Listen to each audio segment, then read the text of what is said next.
Okay, quiet. Yay! What's up, everybody? Welcome to Miss Mecca's Tape. Tonight we talking about the heart of a fan. Love it. And I am a fan. I'm a super fan. I'm a fan of the fan. Okay, big shouts out to Lil Wayne and to all the awesome artists in the world that got people that love them. Like I love Lil Wayne. You don't have one. Bring a crowd and I'm loud and living color. It is easy fucking baby. Got these rappers in my stomach. Yummy. I'm taking it. I ain't asking them for nothing. If you sell a million records, we can battle for your money. I'd rather count $100,000 on a Sunday. Watch a football game and bet it all on one play. Still stunting, baby. Yes, I'm still flossing. Legs call on the market, but the top pill don't fit. Big wheels make you look a little bulky, you look a little salty, how yourself a chill cough. Chill out, the girls are still out, even though I am a boss and got papers to fill out. I'm busy, I got paper to reel in. Lord, I hope they stepping at the end of my ride. I hope I'm sitting in the right pond. And I hope you catching on to every line. Who am I? The best rapper alive, bitch. Big shouts out to Lil Wayne. Big shouts out to my guest this evening, the beautiful Deborah. Now, Deborah, whenever I see you, it says Deborah, Texas. It says it's Deborah W., my last name Welch, Okay. TX. So Okay. a friend of mine, Don Americon Clothing, he sells clothing down in Deep Ellum. He's there every night. He did this jacket for me, and it says Deb Raw, Yeah. Texas.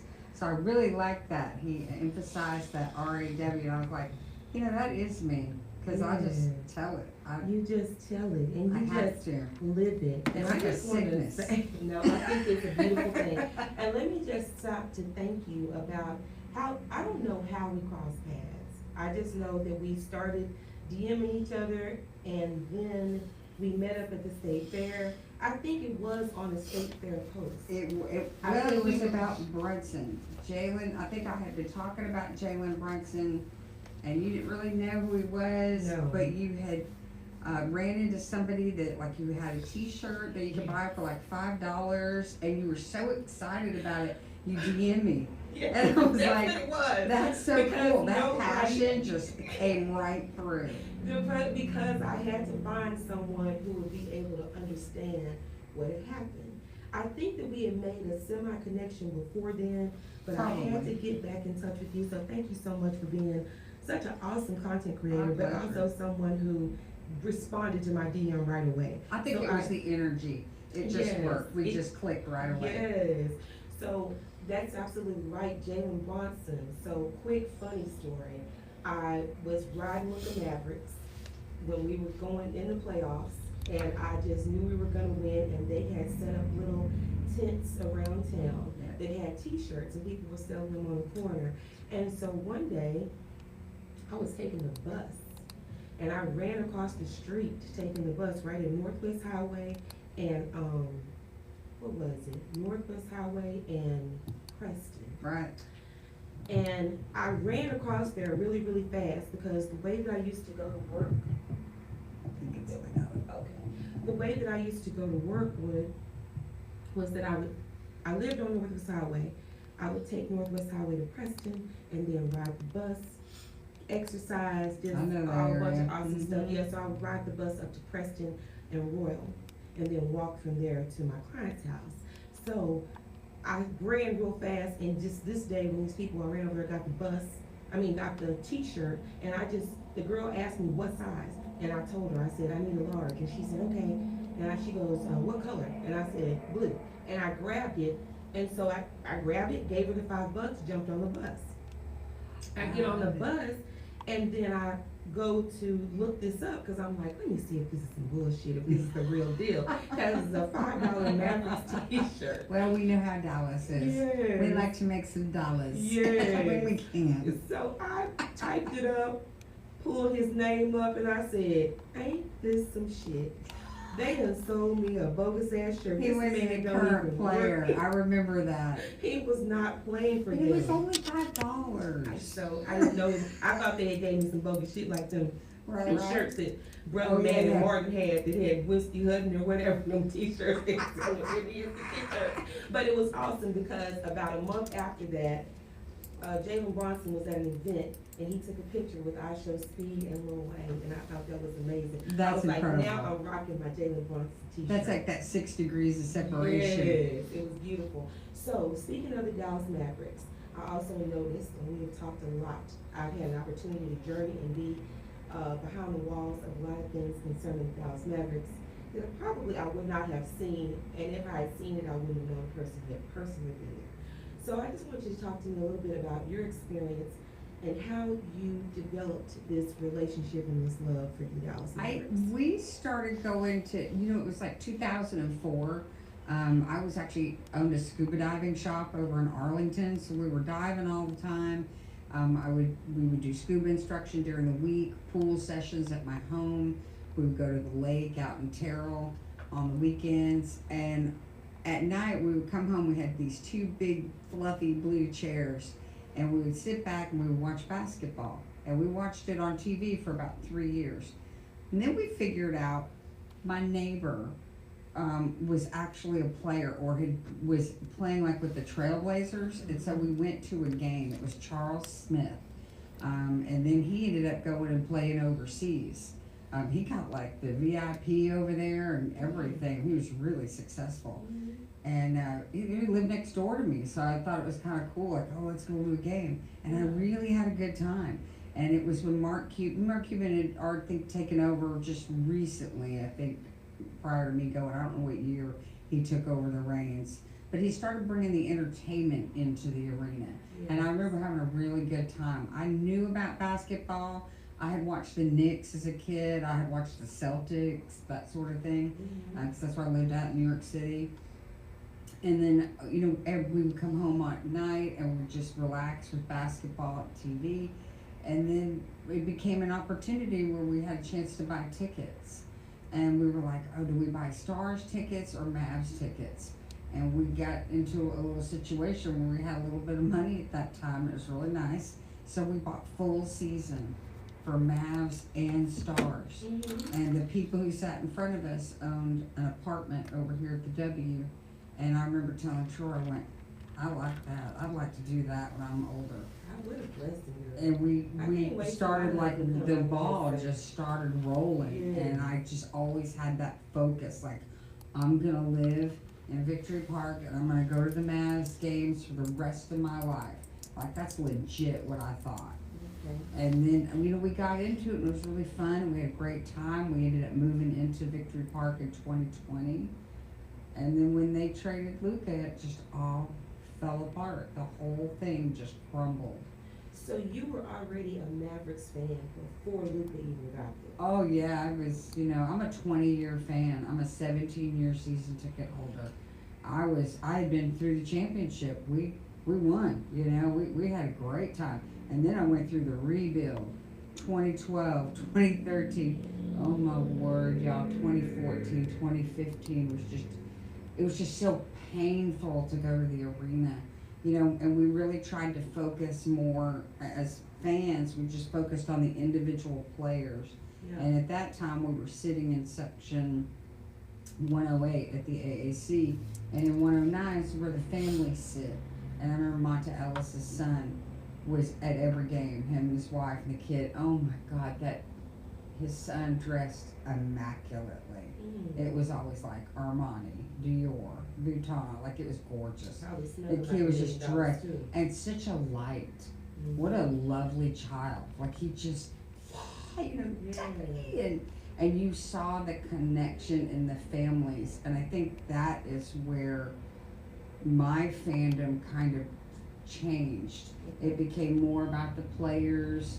I wasn't, because with the championship it was just a little bit different. It was the whole team. Everything was coming together, but when you're going through the lean years, you got to focus on the players sometimes. And then as we started that ball, that was 3 or 4 years like that. And then we finally acquired Luka in 2018. And then it was 2 or 3 years of, we knew Dirk was leaving and getting his last go around 1 to 2 years. So as a fan, when you're buying tickets, Like, that's all you just keep looking for the next season. Who are we gonna acquire this year, that year? What's gonna happen next? And I think, like, for me, like, the buildup was awesome. And then we had these awesome 6 to 7 years with Luca. And we got to the finals, and then they just went, whoop, that's it, we're done. And they broke the whole team down. You know, and here So- we are, just stuck. So that's why Luca, because it was such a pivotal time in the Mavericks.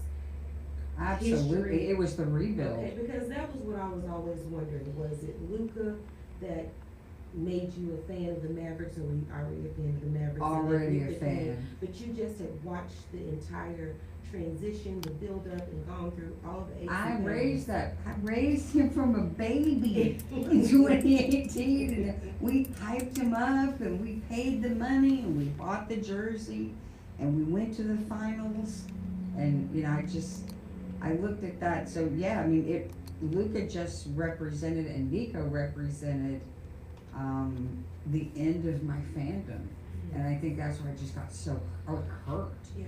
I was hurt by I understand people are like, oh, well, you're not a real fan. Okay, y'all, come on now. The thing was, like, I had invested my time, my money, my energy, my money, right? And I expected a return on that investment because I had already been 2011. I had already been to the finals. It was awesome. Yeah. And we won, and I wanted to win that championship again. And I literally thought we were going to be a dynasty. I thought we were going to have 3 or 4 championships, that we were going to be the Spurs, or we were going to be the Bulls, or the Lakers. I mean, I feel like that we still can. Cooper Flag is doing pretty good there, but you don't like, you know. I love Cooper Flag. I think he's awesome. But I think I'm gone. My fandom it's gone. It's Okay. over. So tell me this. It's over. I really hate to hear that, and I really hope that one day that changes. I hope that something happens. I know that they hurt you, and I'm sorry about that. You know what I'm saying? I know, because I didn't really understand what was going on, and so Dancing Deborah, the fans lovingly know you as Dancing Deborah. Tons of videos of you on the jumbotron dancing at the games, blue hair and all, and I honestly thought when I saw that it was a Mavericks thing. You know how A lot of people did. they embrace people that they realize are diehard You would have fans. thought. Yep. So You would have thought that. Did they never make any contact with you? No, not as an organization, no. I did have some people that recognized me, like when I was on Twitter. I was on Twitter for 12 years, and I was pretty popular over there, and then, you know, it turned into a different platform, and I just went, I'm done with this. I think I was in 22. And, you know, I noticed people would talk about me, and in a good way, which was cool. They like call me the GOAT, because like I knew all the karaoke songs. So they were all from the 80s. I mean, you know. And you were rocking number, baby. That's right. I mean, I So loved you it. know I lived memory it. lane. You know, I was Yeah. there. So, like, I got it. The main catalyst of why I stood up and became Dancing Deborah was because I couldn't sit Okay. very long. Interesting. I had a surgery, and so I would stand up and just kind of like move, you know, and rock around, and because I just didn't want to stand up awkwardly. And once I cut my hair and like colored it blue, that was it. It was over. I got on the jumbotron, and then it just never got off the jumbotron. Interesting. So, if you don't want to share this, you know, totally. Go ahead. But I wanted to ask you if you had to give a ballpark, because I feel like that you feel like that they didn't make it right for you, right? You were more than comfortable spending your money Mm-hmm. to support them, Correct. but you feel like that they snatched the rug from up under you, you Mhm. felt robbed, you felt like they didn't consider the fans that you also loved. Correct. So, ballpark, do you feel comfortable sharing like a ballpark figure of how much money you feel like over the years of you being a fan did you spend with the organization? You know, I've never actually calculated it out because I've been just so. I think when I come to that number, I'm just going to be so sick. Okay. I think just tickets, I want to say close to $200,000. No, but I mean, I feel like that's valid to share, because Like, I got a lot of value for that, and I think maybe that's why I'm so emotional about it, is just because it's not the money. I understand. It's what they did. It's how they did it. It was just the complete.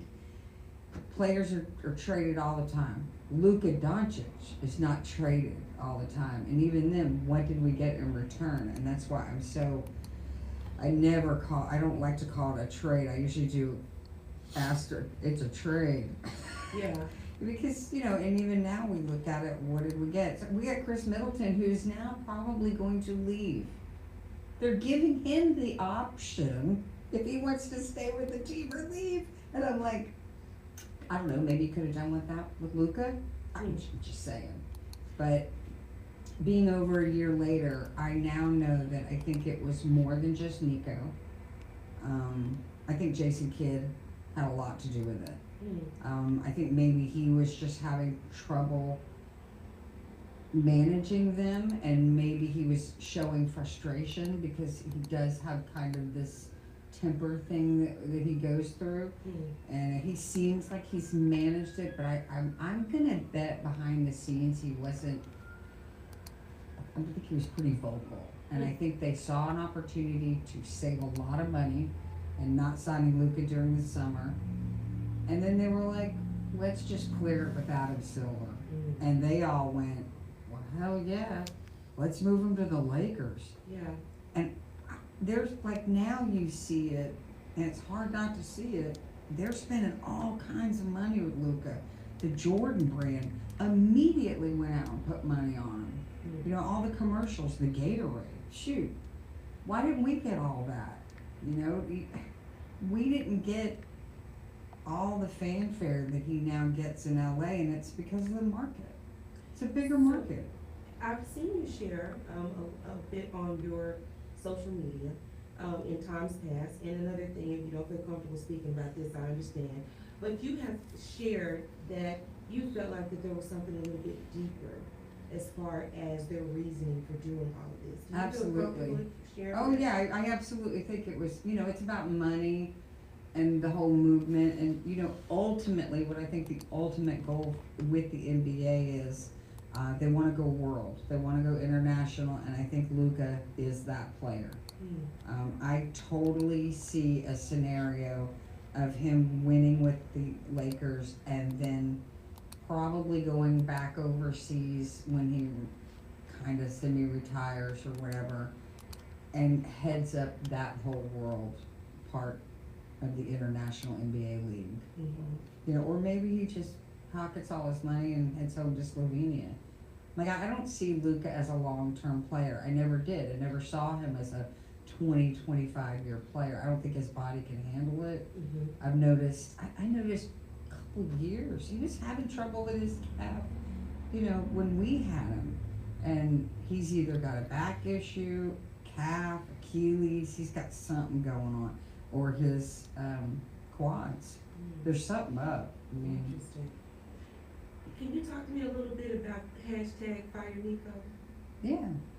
What was that all about? For people that would see something like that and not understand what that meant. We all know Nico Harris, Right. general manager for the Dallas Mavericks, right? Correct. Yeah, So- and he was the catalyst. Like, he's the one that went to Rob Pelinka and said, "Hey, I'm thinking about letting Luka go. What do you want to do?" And of course, Rob Pelinka, I'm sure, was like, "Oh yeah, I'll get him. What do you want for him?" And they got Anthony Davis, and of course Max Christie, who I love.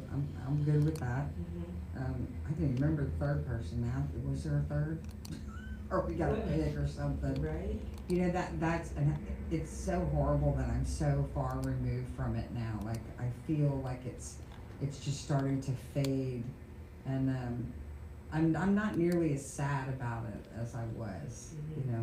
Moving now. I have to tell you that when I didn't really noticed- answer the Fire Nico thing, but I should let me touch on that. So it was Okay, go ahead. #Fire Nico, and there was a another fan. I think it's like Luca 77 MVP, and he and I also, like 2 years ago, we were big time on firing Jason Kidd. Okay. I had videos on YouTube, the whole nine. Why And did he y'all was want really him into fired? it because we Just real just quick. didn't feel like he was Segue. able to manage the team. Okay. I just didn't feel like he knew how to get the rotations going. He never seemed to really click. And, I mean, as you can see, here we are. You know, yes, we did get to the finals, and I have to give him that. But then what? Right. Like, how did we miss? You know, how did we get Klay Thompson and then trade Luka? Like, it boggles my mind, and I think that's where the Fire Nico thing came in, was that no one was fighting for Luka. So, the hashtag Fire Nico started, and there was, I don't want to say his name wrong, Velasquez Art, and he does murals. And so he painted this big Fire Nico. It was right after we had the protest, and people were wearing hats, and this guy had taken a piece of duct tape and taped it across the Dallas Mavericks logo and put Fire Nico on it, and that just started the ball rolling. And so I went around to these murals that were painted. One was Luka Magic, the other was Fire Nico, and I just started, you know, clapping and Fire Nico, and I was so enraged when they decided to kick the fans out of the arena for saying Fire Nico. I was absolutely blown away by that, because I was like, we're the fans. Right. We are allowed to tell you that we don't like what you're doing. We have every right to say that's enough, and that dude needs to go. I did a little short film last year about the fans, and it was at the Oak Cliff. It was at Oak Cliff Film Festival. It's on my IG page. I got it pinned, like my first video. It's so good, and it was on YouTube, and it's like only like 12 minutes, but it embodied the entire, like, the protests, how the fans really felt, you know, and then how ridiculous, like almost like a circus, the whole thing was. Like, you know, you've got this ogre, you know, owner who just wants what he wants. He wants gambling, and he doesn't want to pay a lot of money to all the players. And you got Nico going, oh, let's get rid of, you know, my name's gonna be huge when I get rid of Luka. Now, why did they ultimately fire him? What was the reason they gave for firing him? They just did not think they were gonna be able to get past everything that had happened, and it just was really starting to hold the team back. They should have fired him during the summer. Okay. But they didn't. So you feel like that the protest, do you think that contributed to them getting rid of him? I think the whole thing, I think the constant Fire Nico thing absolutely made a difference. Oh yeah, for sure. Yeah, they couldn't get past it anymore. Like, we were at the arena, and it was the new season, and people were still doing it. Yeah. You know, and so, you know, I feel like that a lot of times, so much of the things that we see in front of us have moved past, you know, respecting loyalty, legacy, the fandom, to go for the shock value and what's going to be trending, you know, what's going to make them some money, not acting like that they're like real people with real emotions involved. So I have to tell you that a little bit of my heart went with you, because anybody who knows me knows I've been a Lil Wayne fan for years. As long as I can remember ever even liking hip hop, I've been a Wayne fan, and it's only grown every year. And please don't give me a reason to feel like I need to defend him or something. You probably say, cool down, Tyler, it's not that serious. But if I have an opportunity, I most definitely am, because I truly love him. However, I was not aware, and because of that, I wanted to see you reunite him, because I just can't imagine myself saying, I'm done with Wayne, I'm never going to listen to him, I'm never going to another concert. I don't want to see that day that something makes me say that. So I was always very, very hopeful that you would find something, you know, especially when I saw your video, you hooked up and you made the cross connection with the Laker fans. And you Oh, talked yeah. about you all connecting and being able to come together because y'all share the love for Luca. And I also feel like the Cooper flag is doing well. Like I'm this not is- as into it as most people. I usually talk sports, with my dad. I hadn't talked to him as much lately, but it's like I'll tell you what it is. I Hella saw busy. behind the curtain, and I had a really good friend of mine who actually used to work for the organization, and he's left now.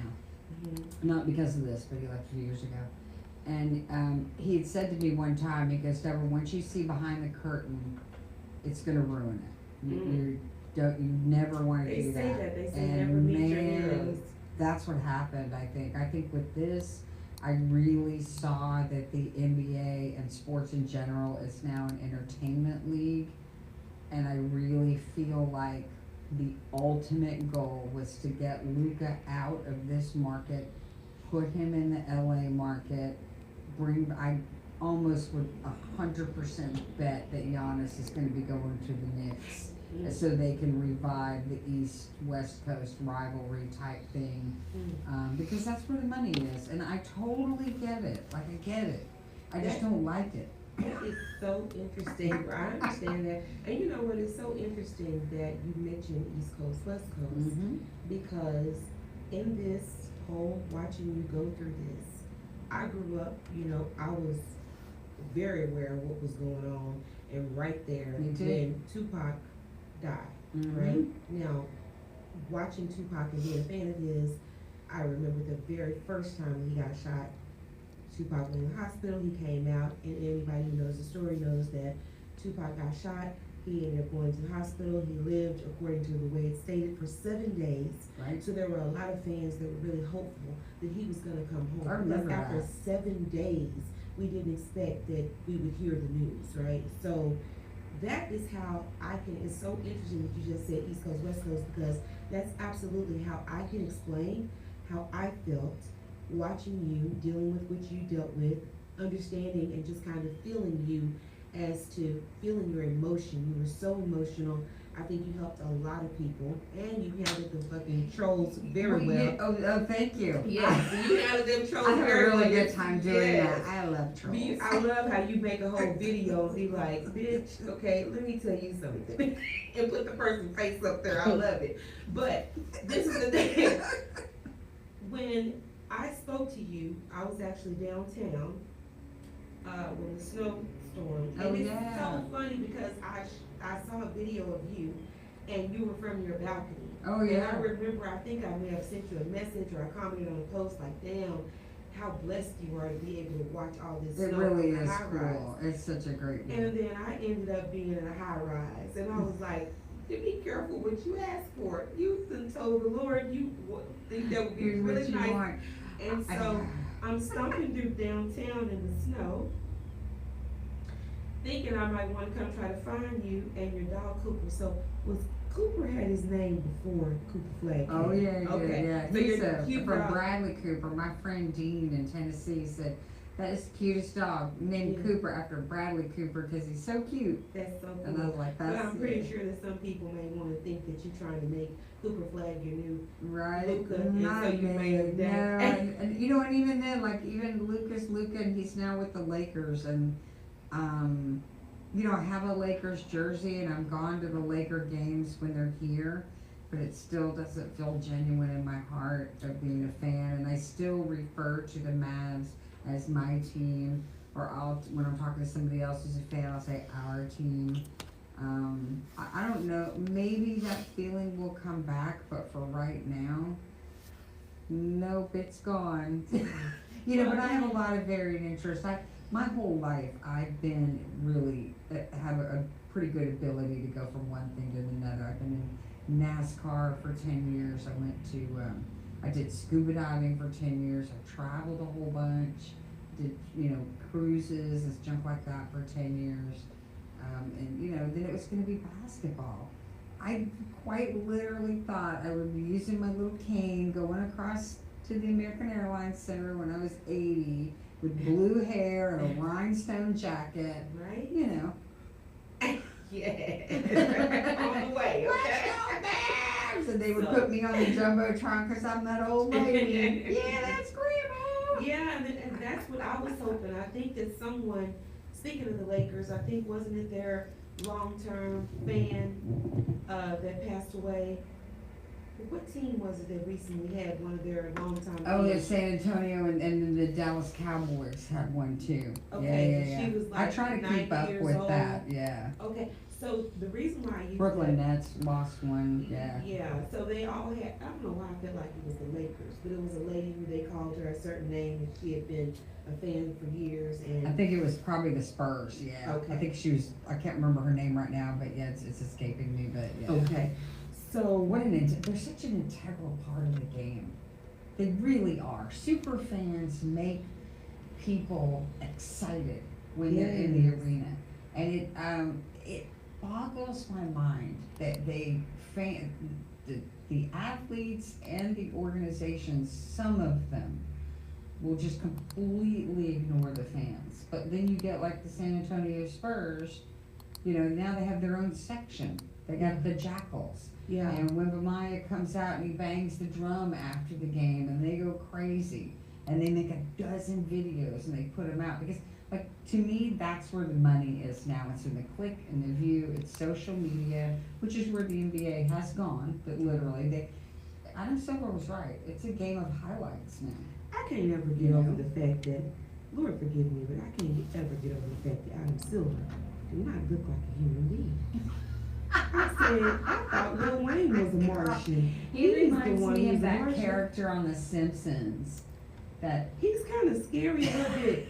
And I often wonder, like, what is really going on here? But the reason why I use the analogy of how I felt about Tupac was because of how I felt when I saw you go back to a game.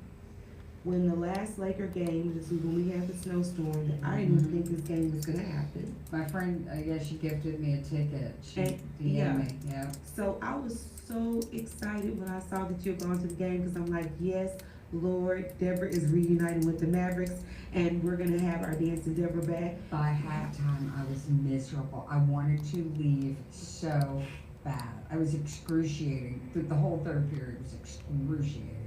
And I just stayed, and then the Lakers took the lead and they won, which was fine. But like, I'm not going back. I can't. I don't want to anymore. It's so bad. Well, I tell you I feel what, so bad talking about it like that too, because you have to be I honest never about where wanted you it to feel. be like that.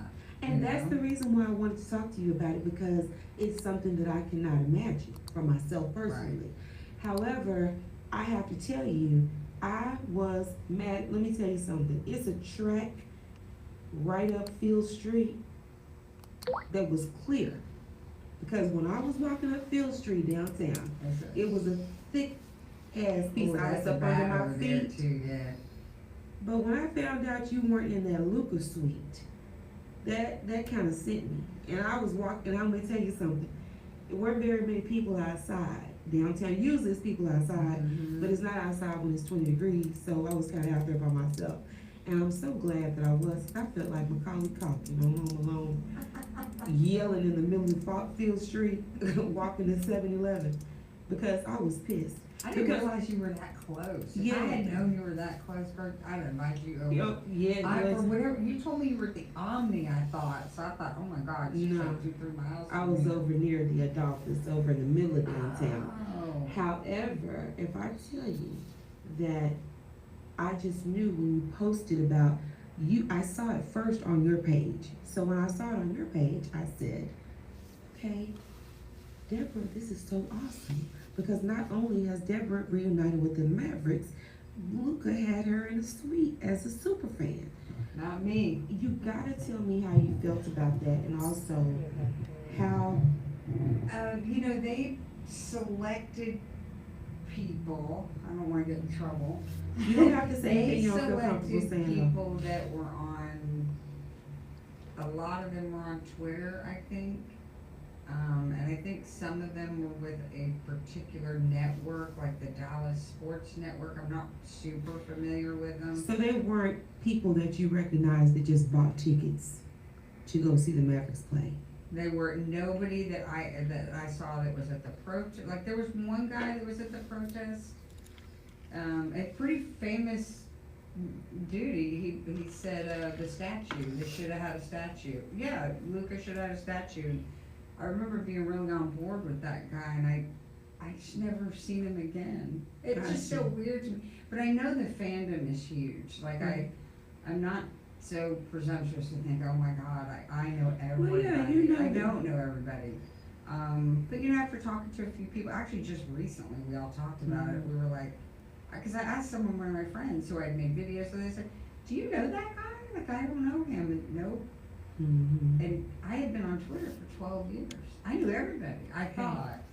But then maybe I thought, well, I'd had a few surgeries, I'd been kind of out of the loop a little bit, you know, was on some heavy medication for bone pain, you know, like maybe I just missed it. Maybe I'm not all that, you know, so. Well, I think that you are all that. I just feel like that, like I said, it's a political arena and everybody is They want looking people for to what. talk positive about the mask, for sure. You know, if there was something that went on, like I'm fairly sure the Dallas Mavericks know who I am. I think they do know my name. I didn't think that for a long, long time. But I actually tried to make a group reservation it was February 28th for the Timberwolves. And I was gonna guarantee a section, it's 100 seats, and it was gonna be like $3,500. And I think they do a thing in the group department where you can do like a link. So I contacted the group department through a web inquiry, no response. I emailed them twice, no response, and I called, no response. Interesting. And I had named the group the Mavs MFFL fan group. And I put my name on it, and I would bet money that they probably were like, what a jerk, you know, he's probably thinking, why does she think she needs her own fan group? Because I was like doing the MFL fan group, like everybody goes to the arena should be in the fan group, right? Well, I just wanted that dedicated section, like Clippers have one, the San Antonio Spurs have one, the Rockets have one, they have a red section. When I first went to a Rockets game, that's where I got to sit with another fan. It was awesome. That was, 1991. I actually served Hakeem Olajuwon and his wife a B-52 shot, and when I was a cocktail waitress in Houston, steak and ale. He did not drink, but she did, and she didn't even I'm gonna drink tell you all of it. something. We were meant to cross paths, because I'm gonna tell you something. My dad took me to a Rockets game when I was a little girl. We used to live in Baytown, and my dad took me to I was arrested in Beaumont. I'm glad you got out, girl, please. But yeah, man, but you know exactly what I'm talking about, because Baytown is on I-10 headed towards Beaumont. Good And grief, I've been on so- I-10 more times than I even know. And what an awesome little town. It is. I had so many different friends there, and still have some friends there today. Can everybody just? Huh? Sorry. Still have some friends there today. It's absolutely awesome. I'm telling you, and the Creole and Caribbean people that are there. Oh, yeah. So you actually look a little bit like my friend Laura, who I am ashamed to say this, but she, you know, in Baytown, either your parents worked for ExxonMobil or U.S. Steel or GET. That's right. And a lot of the Caribbean people had literally come from the Caribbean to come to Baytown to work for GTE, which would be equivalent to like the Southwestern Bell, what it used to be here. Right. And I remember my friend Laura, she was so funny. We had our little Coca-Cola shirts and our Liz Claiborne handbags that, you remember the ones they had them yellow, blue, red. Oh, yeah. And I remember what my friend Laura said one day. There are only two types of people that live in Cedar Bayou. She was like, that's hilarious. She was like, the residents and the people who serve them. We were in 6th grade though, but anyway, we were horrible. But anyway, my dad worked for U.S. Steel, so I was grateful. Even though the plant opened and closed all the time, we still, you know, did better than a lot of my friends, because if your dad worked for U.S. Steel or for ExxonMobil, you were the I was a creator. cocktail waitress and then ultimately a bar manager for Steak and Ale Restaurant in Yeah. Houston. and in the 90s, and oh my gosh, I was making $700 a week. Yes, girl. Working 10 to 4, Monday through Friday, day shift, serving that whole oil and gas, all those dudes. Yes. Oh my Well, if gosh. I tell you, the hip hop or the R&B station in Houston was called the Rock or Planet Rock. Houston rocks to the Planet Rock. Don't stop, and we will rock you for the I Rockets. remember that. And if I tell you, my dad is a big sport. He is the one who helped me. He fostered my love for sports and everything that I ever knew. Because to hear him talk about it is just magical. My dad, you would think that he was like what was his name, Frank Rosie. He should have been like Frank Rosenthal because he knows the game so much. He like saw he saw LeBron. My dad is in Ohio now, but he saw LeBron play in high school. Wow. He already knew he was going to be great. Yeah, because LeBron's high school is like King's High School or something like that. But anyway, Do you think LeBron's going to go back to the Cavaliers? I think LeBron needs to go ahead and go home. Oh! It's time for him to sit There's a lot of people down. who would agree with that. But I Yeah. do think he's going to end up this summer. I think he's going to end up leaving the Lakers and going to Cleveland. I think he's going to finish his career out there. He Well, kind of owes it to him. He kinda really does, messed with But them. I don't dudes care in what the league. anybody say. You burn my damn jersey, I'm never coming back. That I agree with that. I'm You never get that coming kinda back hate, because- yeah, we're done. Yeah, because I agree with anybody, that. I feel like that love for someone makes you want the best for them. That's the way that I feel. And true love makes you want the best for them, even if that True. means that they're not a part of you. But I want to just go back to, because I want to ask you, I compared it to how I felt about Tupac leaving, because when I found out that you were not in that suite, my heart sunk down to my boots that I wish I had brought with me, that I brought some stinking ass tennis shoes and had to throw in the trash because they I got was wet. hurt, but I understood. I got it. So how did you feel? Where were you when you found out that I was Luka? sitting in the. Oh, go ahead. Sorry, I didn't. I'm just saying, cut you where off. were you when you found out Luka had gotten a suite for 20 fans and you love I him? was sitting there in that arena. Yeah, it was around halftime, and someone texted me the story, and I went, "What? Wait, are you kidding me? I'm You're gonna irritated. tell me that he never saw my video?" I'm like, when it happened, right after and we got like 460,000 views. And then I went into this podcast, this guy named Alex Stein. And he had gone down to like the city council and he was like yelling at them and all about, we don't want to give them money for an arena. He was actually at the protest too and was yelling and stuff. So I went on his podcast and I did a video with one of his producers. That got like 400,000 views. And then I did the podcast and oh my God, that got like 300,000 views. Like it was so crazy. And I thought, and I would meet people. I met somebody at the RV show like 3 weeks afterwards. I know you. Can I get a picture with you?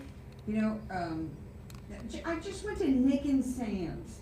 Chef Samir, he knew about my whole Fire Nico thing, and I had been talking to a friend of his, and that's how I got the introduction there. It was like, you can't tell me that Luca never saw it, but then I realized it's always about the PR. It's always about the money. Right. They don't want bad press. Okay. It's just, they're always going to side with the organization, whether he hates them or not. Because that's doing business in the And I NBA. totally get that. So now, Deborah, I have the hard question. How much do you feel that Luka had to do with all this, and how do you feel like he feels about it? Yeah, actually, very recently, I got angry with Luca. Before he left, I had been complaining about him because he had been complaining, and I got tired of it. And I was telling Troy, I said, sometimes I just don't want him to play because I felt like we played better when he wasn't with them, and he had been having to getting hurt and all this other stuff, and we would find out later that he wasn't really hurt, that they were just trying to get him to lose weight and get his conditioning going on. You know, and then he went to LA and he got his condition on and he got skinny, and I went, how could he do that here? What happened? But then I go back to the management and I go, why couldn't Jason Kidd handle that? Why couldn't Nico handle that? Why couldn't Mark Cuban handle that? Why couldn't Patrick Dumont handle it? You know, like, just why couldn't his own teammates say, dude, you know, it'd be really nice if you kind of wanted to play.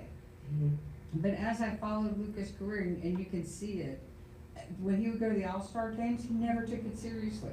He didn't care about it, he just joked around, he just messed around. This time he took it a little bit more seriously, I think, because the sponsors were like, dude, you need to, like, pretend that you actually like this so we can sell some more shoes. And so I really feel like Luca's on the machine now, and that's what he's gonna do. So I haven't really followed him as much as I thought I would going to the Lakers. I'm not, the timing's off, you know, 9 o'clock at night for start times, and shoot, I'm in baby by 9:30. Right. You know, so it's just a weird phenomenon. It's someone who I talk to a lot about. He goes, I said something about going back to the arena in the game, and he goes, I think you really liked the experience of the game more than the game itself. And I said, I think you're right. Yeah, and now my heart's not in it, and so I was grateful that he gave me that feedback. It kind of insightful into me, knowing that I really am a fan of the fans. But that's kind of started this whole thing now, where I do know Laker fans, and I got my friend Desiree out in LA. Desiree be in the streets. Oh my word, this woman! You know I what I'm follow talking her about. now. Yeah. She's amazing. Yes. Her relationship with Kobe Bryant will blow people away. I watch her. I mean, she has something hand signed by She's incredible. What's Kobe Bryant's wife's name? Vanessa.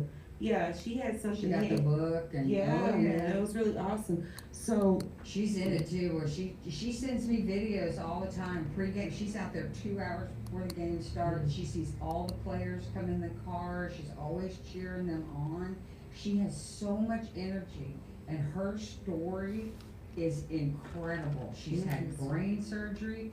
She was born with one leg like 5.5 inches longer than the other. Oh my God. And they had surgery on it, and then now it's only like 1.5 inches longer. But she runs. She's working full time. Yeah, I see her. She's out there. She's always with the basketball. She's always talking Mamba mentality. She made necklaces for all the guys. Yes. I mean, it's just, her passion is 100 times what mine was. And she was one of the main reasons why I wanted to start this thing called A Common Thread, where we all have this common thread that we share. It binds our jerseys together, same thread, and we all know what sports does for our lives, what our fandom does. It doesn't even have to be sports. It's what it adds to our life. It's like a little bit of direction maybe sometimes, or just like a North Star, I call it. You know, I just always knew where I was headed. The goal was always to be a little old lady at the arena, you know, and so now I'm having to change that trajectory, and it's happening. I will always bounce back. I will always win. I have never failed in anything. I've done some stuff wrong, had to pick myself up, redo it, get back on the bike again, as it were, and keep going. Yeah. And I just do. I don't even know how to do it anymore. Deborah, you do an amazing job. And let me just take this opportunity to say to you, you know, I'm so grateful. I remember that we're almost out of time, but I want to thank you, you know, for your inspiration and for how you have helped me. Because I'm a wildcat. I don't give a fuck. I don't really have like a direction in my Instagram Yeah. page. Like it was always Mavs, and now like I'm like, am I gonna try like aggressive positivity, or do I just show people what my life is like, or do I tell them about the restaurant I went to? I think that I'll you just need do all to of it. rekindle your relationship with the And Mavericks. that's not gonna happen. I'm sorry. It's over. It's fine. I though. just I have can't. a beautiful RV. And You I'm have gonna a go beautiful RVing. Are you gonna invite me on the RV one day? Absolutely. You Baby, if have got I to come tell hang you out I'm with me. living vicariously I'm through your telling you. RV life, and when I see you driving it, Oh, I'm gonna that's tell my you thing something. now. Mm-hmm. And we didn't get a chance to get into a lot of it this evening, but I know in following your story, you have had a very, I'm just gonna say, colorful life. Yes. But I love what you said when you spoke about some things that happened in your childhood recently, and you said, you know what, I'm sorry for all the people that might be sensitive about this, but I'm a survivor.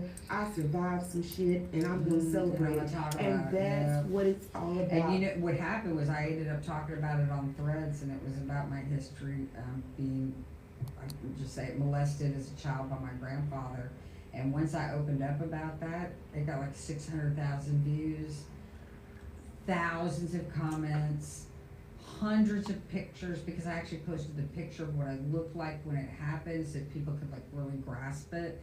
And then the pictures just started flowing of all these other people it happened to. And I would like to do more of that. I'm just always like really careful about how I handle things. Like I don't want any hate, obviously. And I don't want to hurt anybody either, because when you're talking about those kind of triggering subjects. So I actually do a little bit of research on it. I do use like ChatGPT, where I just talk about my feelings and what's going on, and help me get out a positive solution, give people something that they can identify with, and then hopefully give them a solution or maybe a tip of just how you get through the day when you just want to take yourself out. I've had that issue too, many thousands of times. I've been on medication before. I'm not on medication now. Like I'm almost 59, and I finally got this by and I'm ready to go with it. Well, you are doing an amazing job. You have been immensely blessed with a wonderful man, Troy, who I had the blessed opportunity to meet. I mean, I know we got a pope and all, but then there's Troy. Okay, and I'm gonna tell you something. And I want you to stay mindful of that, because I feel like that for you to have someone so wonderful, so supportive, that man smile, and you can tell he loves you down to the ground, baby, and I love it. Because he provides for you, he gives you the freedom to be you. That's right. And it's nothing, I think if a woman, could say about something that would be something that would be worth its weight in gold, it would be to have a man that loves her, that's all hers, that gives her the confidence to be herself. Absolutely. And I know people talk about like my feminine air and that kind of stuff. It's actually a little bit more than that. It's just the freedom to be me. Yes. And he has seen me down and dirty, and he has seen me up high, and he knows everything in between. And you are his baby, honey, because I've seen it firsthand. So I just want you. We plan on dying at the exact same time. So. Like on the notebook. That's what I want sure, too. man. I'm just gonna climb in the bed and go with you. I know that's right, it. girl. And I'm so grateful that has happened for you. And I just want you to know that I don't believe any good deed goes unpaid. And you will be repaid. That's what I'm gonna be in agreement for. That's my prayer for you. That every single thing that you invested, every ounce of your heart, whether the people that should have acknowledged it or not, you will have something like, just like you came through all that other bullshit, and then here you are with Troy. Now, you've invested again. What you sow, you shall also reap, is my belief. So that's what I think about. When I think about the heart of the fan, I love Wayne so much. I don't care what nobody say. When Wayne did that first Louisiana Fest, when Wayne first started having issues with his label, I ended up going to see him at Windstar. I went to the Molly How Luna many Fest. concerts have you been to? Probably about 20 or more concerts Wow, over that's the years. amazing.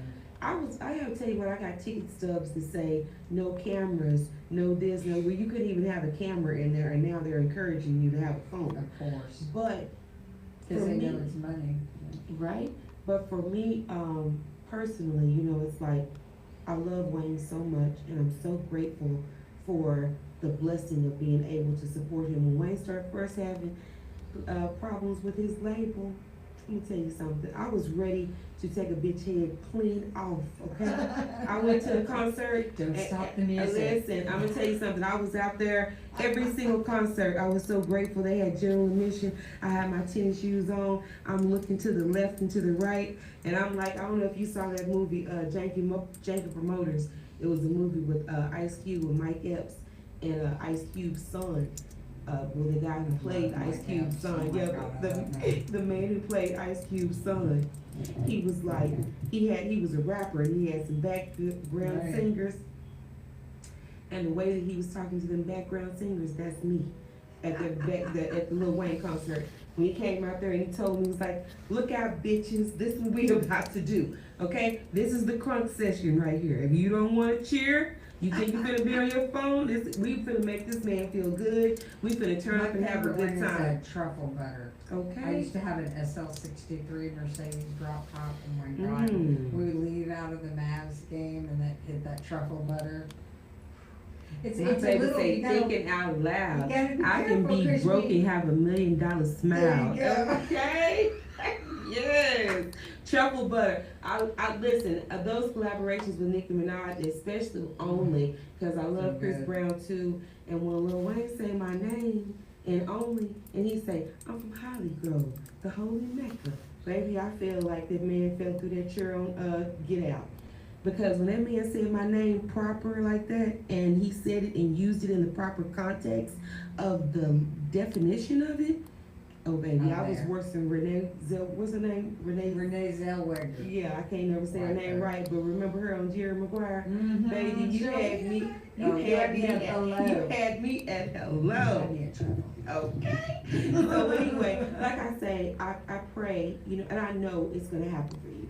I know it is. I know we crossed paths because you inspire me. You helped me a lot. When I first saw you and I first started following you, I was like, yes, I'm not the only person that's wild in this world and that's free to share their feelings, but I don't always get a lot of people that talk to me about it on the actual public page where everybody can see. That's right. But I get, like you were sharing with me, lots of DMs.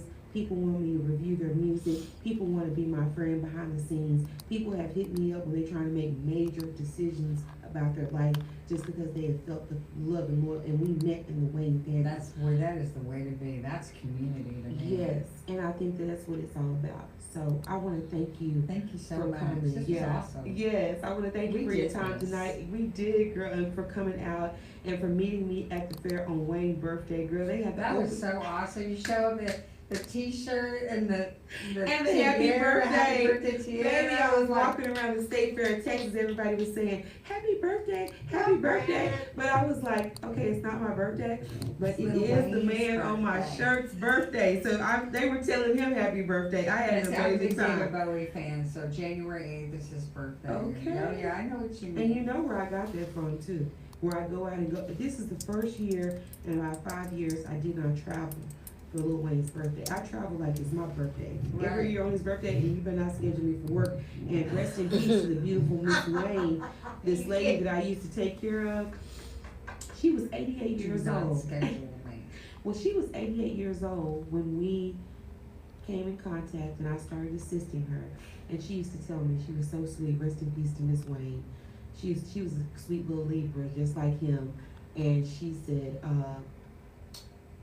Mecca, she said, we are, what she used to tell me, she used to always say, when it came time for her, we went overtime. Thank you, my Tanya, you're so beautiful. We're gonna wrap this up, but Miss Wayne, she was so funny because we used to literally go out to lunch on Lil Wayne's birthday.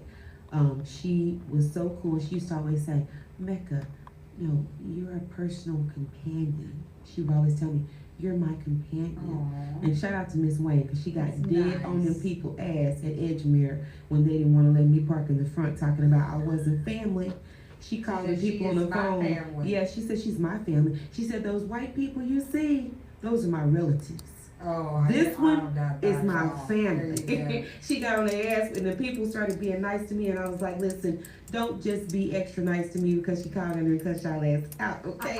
Be nice to me I because don't you need you want to be. pandering to me. Yes, I get but that. it's a beautiful thing and I'm so grateful. Like I said, you have inspired me. It's good seeing you and I'm grateful every time that I see you. So I'm wishing you the very best in everything. Thank you. Okay, You I'm too. so grateful and I hope that we have to talk a little bit more because there's so much For sure. that you and I Anytime. cross paths with. Yeah. Thank you so much to the After Party Live, y'all. Shout out to everybody who tuned in tonight, who rocked with us. Shout out to all the super fans all over the world.